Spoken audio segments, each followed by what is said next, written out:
mouse. A lion was asleep in the sun one day. A little mouse came out to play.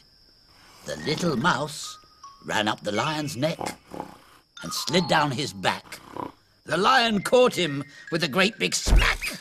"I'm going to eat you," the lion roared, his mouth opened wide. "No, no, please don't," the little mouse cried. "Be kind to me, and one day I'll help you." "I'm a lion, you're a mouse, what can you do?" The lion laughed very hard, and the mouse ran away. But the mouse was out walking the very next day.